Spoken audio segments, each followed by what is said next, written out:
Miracles are seen in light. Oh, miracles are seen in light. Miracles are seen in light, and light and strength are one. Miracles are seen in light. Oh, miracles are seen in light. Miracles are seen in light, and light and strength are one. Do not forget how little you have learned. Do not forget how much you can learn now. Do not forget your Father's need of you as you review these thoughts He gave to you. Miracles are seen in light. Oh, miracles are seen in light. Miracles are seen in light, and light and strength are one.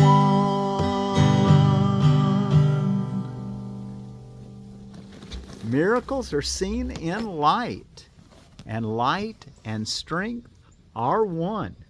Well, thank you all so much for joining me today and studying A Course in Miracles from the Foundation for Inner Peace version of A Course in Miracles is what we'll be reading from. And we're ready for review number 3 for lesson 111, which is Miracles are seen in light, and light and strength are one. So let's read our introduction for these next 10 lessons. Review number 3.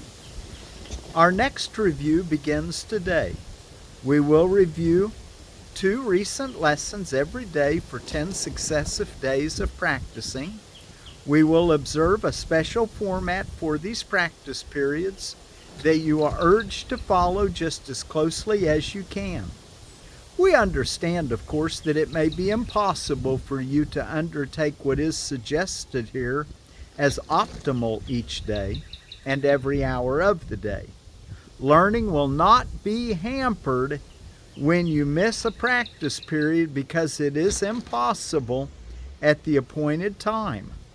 Nor is it necessary that you make excessive efforts to be sure that you catch up in terms of numbers. Rituals are not our aim and would defeat our purpose or our goal. But learning will be hampered when you skip a practice period because you're unwilling to devote the time to it that you are asked to give. Do not deceive yourself in this. Unwillingness can be most carefully concealed behind a cloak of situations you cannot control. Learn to distinguish situations that are poorly suited to your practicing from those that you establish to uphold a camouflage for your unwillingness. Paragraph 4. So you understand that he wants us to start looking at when do we have a legitimate excuse and that we can't just do what the lesson is telling us to do, or because we're engaged in something that we need to have all of our mind at something, or are we just not really willing to do it? You know, that you're not willing to sit and take the moment, or even just bring it to your mind. Paragraph 4, those practice periods that you have lost because you did not want to do them, for whatever reason, should be done as soon as you have changed your mind about your goal. You are unwilling to cooperate in practicing salvation only if it interferes with goals you hold more dear. When you withdraw the value given them, allow your practice periods to be replacements for your litanies to them, petitions to them, to your goals that are not the goals of love or peace or of oneness with all. Your litanies gave you nothing, or let's read the end. When you withdraw the value given the goals that you hold more dear, allow your practice periods to be replacements for your litanies to these goals. They gave you nothing, but your practicing can offer everything to you. And so accept their offering and be at peace. Paragraph 5. The format you should use for these reviews is this. Devote 5 minutes twice a day or longer, if you would prefer it, to considering the thoughts that are assigned. Read over the ideas and comments that are written down for each day's exercise, and then begin to think about them while letting your mind relate them to your needs, your seeming problems, and all your concerns. Place the idea within your mind and let your mind use the idea as it chooses. Give it faith that it will use them wisely. Give your mind faith that it knows how to use the ideas wisely, being helped in its decision by the one who gave the thoughts to you, God. What can you trust but what is in your mind? Have faith in these reviews. The means the Holy Spirit uses will not fail. The wisdom of your mind will come to your assistance. Give direction at the outset, then lean back in quiet faith and let the mind employ the thoughts you gave as they were given you for it to use. Paragraph 7. You have been given them in perfect trust, in perfect confidence, that you would use them well, in perfect faith, that you would see their messages and use them for yourself. Offer them to your mind in that same trust and confidence and faith. It will not fail. It is the Holy Spirit's chosen means for your salvation. Since it has His trust, His means must surely merit yours as well. Paragraph 8. We emphasize the benefits to you if you devote the first 5 minutes of the day to your reviews, and also give the last 5 minutes of your waking day to the review. If this cannot be done, at least try to divide them so you undertake one in the morning and the other in the hour just before you go to sleep. So he's trying to tell us that he wants us to take 5 minutes in the morning and 5 minutes in the evening to go over the ideas and have what he calls a practice period. Paragraph 9. I like to think of them as prayer time or meditation time, really.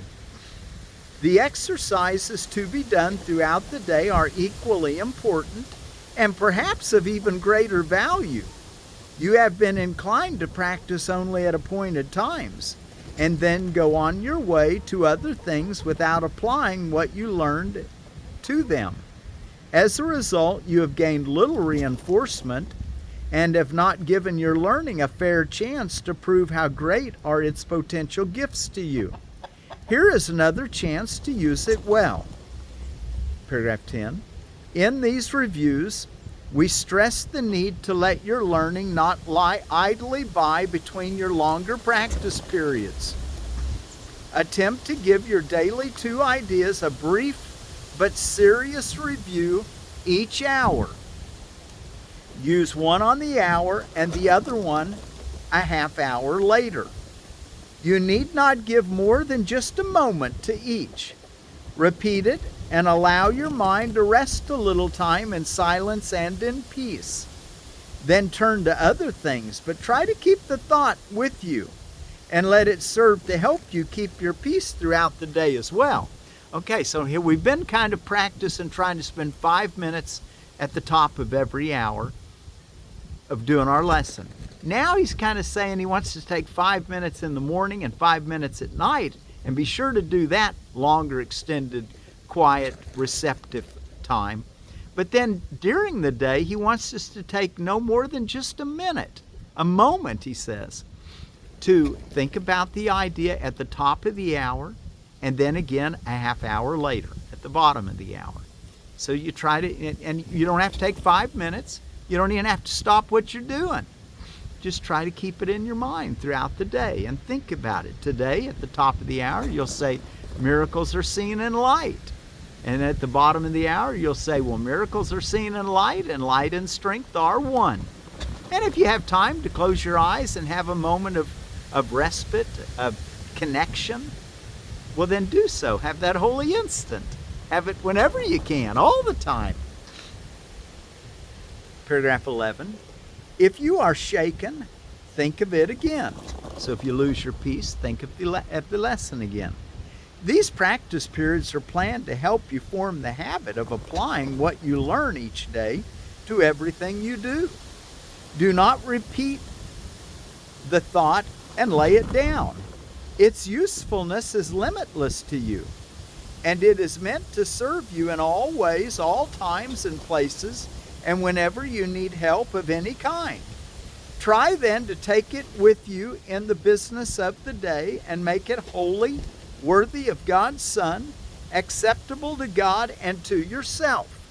So, when you do stop in those, you say the lesson, and then just kind of be open to being receptive of how it can apply to the things you're doing in that hour.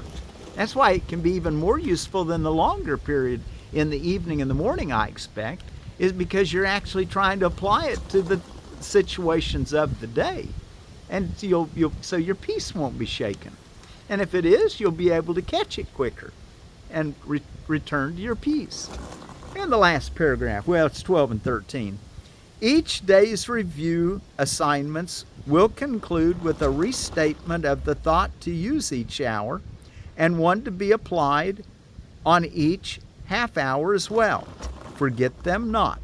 This second chance with each of these ideas will bring such large advances that we come from these reviews with learning gains so great, we will continue on more solid ground, with firmer footsteps, and with stronger faith.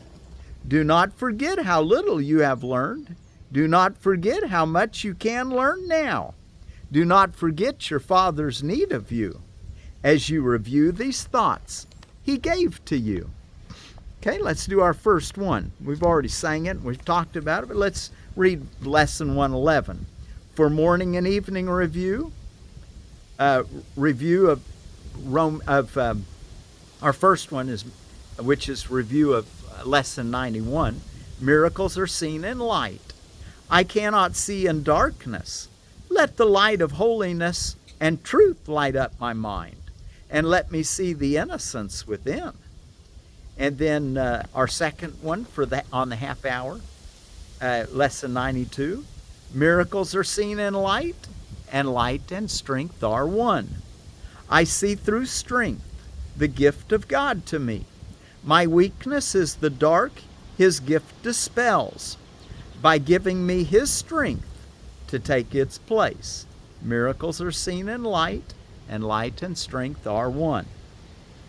On the hour, miracles are seen in light, and on the half hour, miracles are seen in light, and light and strength are one. Okay, let's go back and look at our text reading, and we're ready to start chapter 13, The Guiltless World. Let's read the introduction, just 4 paragraphs. If you did not feel guilty, you could not attack, for condemnation is the root of attack. And I do like to remind you of what readings that are for you multiple year students, and we're reading through the original edition. Let me go ahead and tell you that. Original edition, read chapter 12, Roman numeral 5.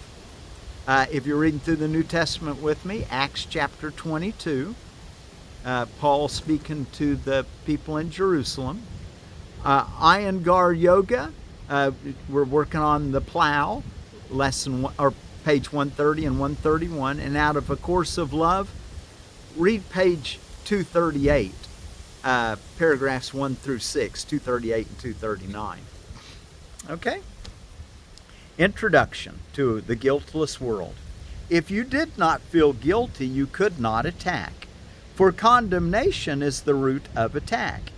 It is the judgment of one mind by another as unworthy of love and deserving of punishment. But herein lies the split. For the mind that judges perceives itself as separate from the mind being judged, believing that by punishing another, it will escape punishment. All this is but the delusional attempt of the mind to deny itself and escape the penalty of denial. It is not an attempt to relinquish denial, but to hold on to it. For it is guilt that has obscured the Father to you, and it is guilt that has driven you insane. Guilt. Well, guilt. To see guilt anywhere is what prompts you to become angry. And that seeing things as guilty is an insane perception. Because in reality, no one's guilty. We make mistakes, but they're learning lessons for us all. And we need to be patient with each other as we follow our happiness the best we know how. And not try to separate yourself from them, but see that their progress is your progress. We're all in this together. Paragraph 2. The acceptance of guilt into the mind of God's Son was the beginning of the separation, as the acceptance of the at-one-ment or the atonement is its end. The world you see is the delusional system of those made mad by guilt. Look carefully at this world and you will realize that this is so. For this world is the symbol of punishment, and all the laws that seem to govern it are the laws of death. Children are born into it through pain and in pain. Their growth is attended by suffering, and they learn of sorrow and separation and death. Their minds seem to be trapped in their brain, and the brain's powers to decline if their bodies are hurt. They seem to love, yet they desert and are deserted. They appear to lose what they love. Perhaps the most insane belief of all. Can you imagine that? Read it again. They appear to lose what they love. Perhaps the most insane belief of all. That you can't lose what you love. We're all, no one can die. No one can leave you. There is no separation. And that's reality, that we're all together in love forever. We just forgot it, and we can remember. And that's what the atonement is. The big word of atonement. We're going to talk about it's a big word day. Big word, atonement, or at-one-ment. I like to say at-one-ment because it's what it really is all about. But atonement, I think, is the way it's usually spoken if you looked it up in a dictionary. They appear to lose what they love, perhaps the most insane belief of all. And their bodies wither and gasp and are laid in the ground and are no more. Not one of them but has thought that God is cruel. Paragraph 3. If this were the real world, God would be cruel. If this were the real world, God would be cruel. For no father could subject his children to this as the price of salvation and be loving. Love does not kill to save. Love does not kill to save. If it did, attack would be salvation. And this is the ego's interpretation, not God's. Only the world of guilt could demand this, for only the guilty could conceive of it. Adam's sin could have touched no one had he not believed it was the Father who drove him out of paradise. For in that belief the knowledge of the Father was lost, since only those who do not understand God could believe that he would drive us away from himself. Let's read that again.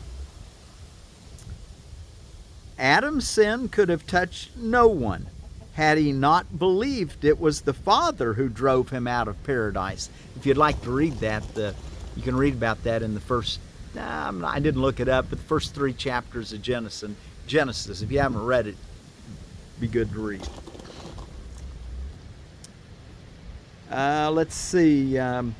Adam's sin could have touched no one had he not believed it was the Father who drove him out of paradise. For in that belief the knowledge of the Father was lost, since only those who do not understand God, the Father, could believe it. And the last paragraph for today, number 4. This world is a picture of the crucifixion of God's Son. And until you realize that God's Son cannot be crucified, this is the world you will see. Yet you will not realize this until you accept the eternal fact that God's Son is not guilty. The eternal fact that God's Son is not guilty. You aren't, and no one else is. Start seeing Him that way, and you'll start seeing reality. He deserves only love because He has given only love. He cannot be condemned because He has never condemned. The atonement is the final lesson he need learn, for it teaches him that never having sinned, he has no need of salvation. Wow. So our salvation is just the error that we thought we were guilty, or that anyone's guilty, and we need saved from that error, that God would drive us out of paradise. Oh my. Not a very clear understanding of the love of God that's changeless. Okay, let's see. Miracles are seen in light on the hour and on the half hour. Miracles are seen in light, and light and strength are one. What holidays and observances are going on today? Ridvan, it's the first full day of Ridvan for the Baha'i. I think it started at sundown last night. And it's a 12-day celebration when Baha'u'llah committed to being the messenger of God.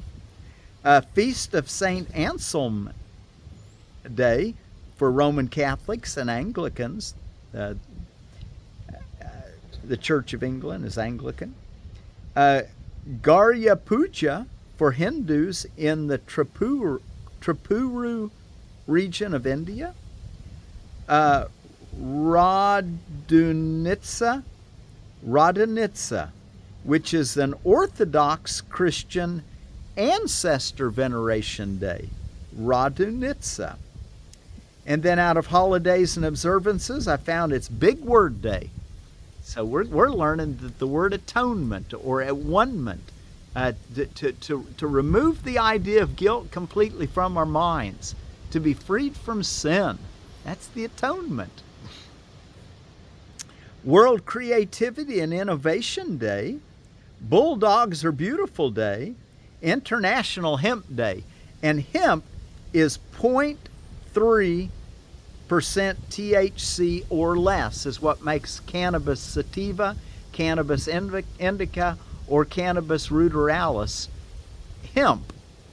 If it's used for the cordage, but in the United States there's a law that says that it has to be less than 0.3% in order to be considered hemp. Otherwise it'd be cannabis or marijuana or whatever they want to call it. Keep Off the Grass Day. Keep off the grass, talking about grass. Kindergarten Day. Chocolate Covered Cashews Truffle Day. Library Workers Day. Thank You for Libraries Day. Pet CBD Day, which you get your CBD from your cannabis. Surprise Drug Test Day. Matter of fact, if someone took a high dose of THC and wanted to alleviate that high feeling, they say you chew a CBD gummy or two, and that's supposed to counteract the THC. Let's see. Surprise Drug Test Day. Tea Day. Have a cup of tea with someone today. Yellow Bat Day. Queen's birthday, San Jacinto Day, there in California, Tuna Rights Day. There's 15 species and 5 genera. A real common one is the Thunus genera. That's usually considered the tuna, but there are 4 others. And then we've been going through mullen, the Verbascum thapsus, and I did find out that it's a biennial. In the second year, it's Jacob's staff. You know, it shoots up that big spike and has flowers on it. And you want to harvest the flowers, because you'd have to wait till the second year to get the flowers, but you can pick the leaves at any time.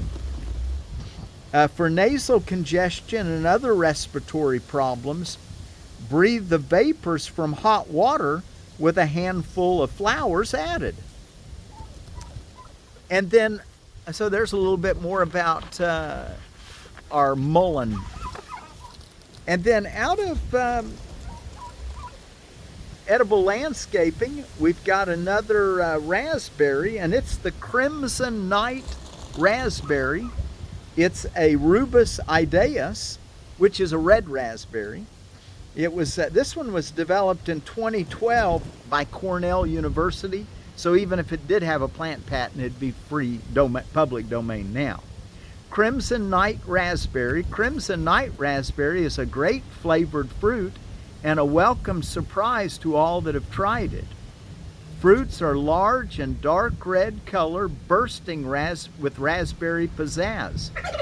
Crimson Night is a new spring and fall bearing variety from Cornell and is very ornamental plant with dark purple canes, spaced 3 foot apart in 5 foot wide beds, zones 4 through 8. Okay, and that's your Crimson Night raspberry. And I think we're ready to close with our song. We're going to take our word for peace from the Dutch people, and it's Vrede.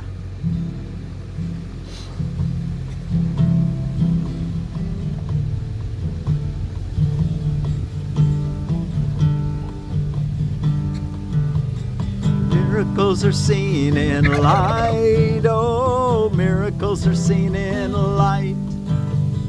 Miracles are seen in light, oh, miracles are seen in light. Miracles are seen in light, oh, miracles are seen in light.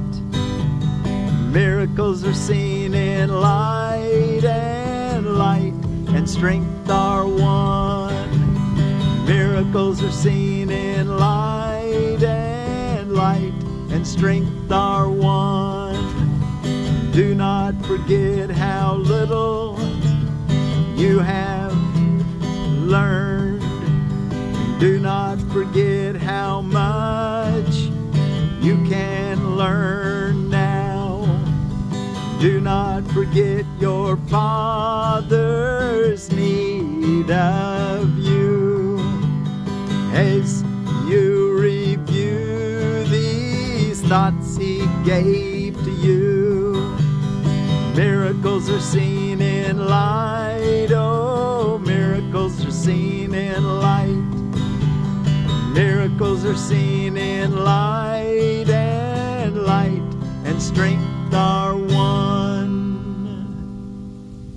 Okay, so be sure to do your 2 5-minute practice periods, morning and evening, and then your reminders every hour. Tell yourself today, miracles are seen in light, and then on the half hour, miracles are seen in light, and light and strength are one.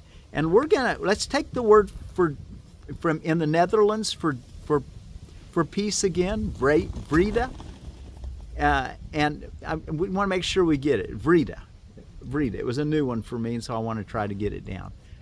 Vrede be with you. Miracles are seen in light. Miracles are seen in light, and strength are one. Vrede.